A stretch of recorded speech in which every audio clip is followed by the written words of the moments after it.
Hello, my name is Renee.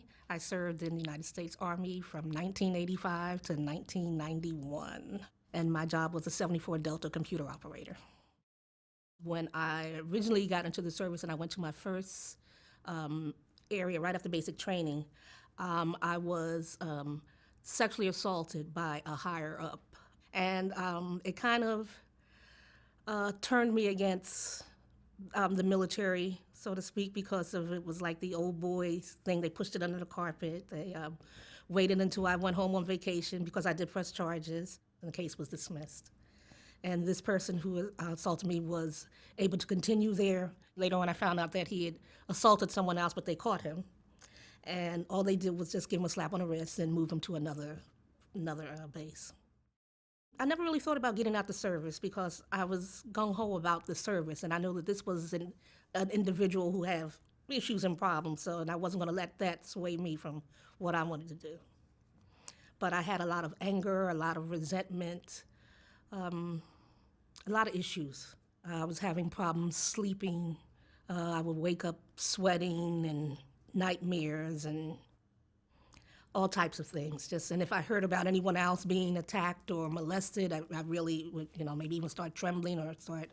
I had just such a rage inside of me that I wanted to get this guy. Like nothing was done to him. I want to get him. I started drinking heavily, and a lot of the other soldiers were drinking also.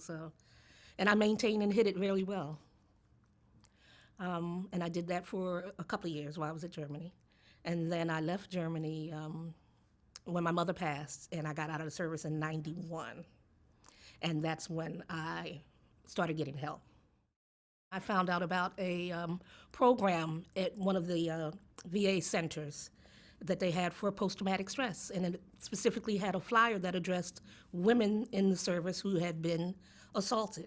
And you could come and talk openly, and I called them up and I went to the first meeting. I was able to sit and talk with other veterans who had gone through the same situation or similar experiences, and we were able to vent and really release a lot of the anger, talk about it and write about it and cry if you wanted to, or yell, or just do whatever you wanted to do just so you could get help. So I went to approximately about 4 or 5 meetings, and then I stopped going.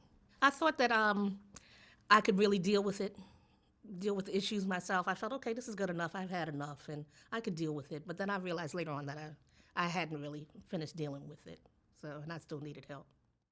A couple of years went past, and then I was going to the VA on a regular basis, seeing my primary care. And she was astute enough to realize that I was going through depression. I wanted a better quality of life, and I wanted to deal with the anger, and I wanted to put things behind me. And it took realizing that I needed medication to help me to get there. I'm in a much better place than I was before. And it is thanks to the VA, it really is. With anger and depression, the way I deal with it now is because the therapist gave me the tools and told me what I needed to do to alleviate these things. So now I walk, I take deep breaths, I practice imagery, imagine something beautiful, something that I like to channel the anger. Whatever issue you may have, get the help that you need. If you have access to the VA, it's an excellent service. It's free for veterans. Go and take advantage of it. Just do what you need to do so you can have a better quality of life.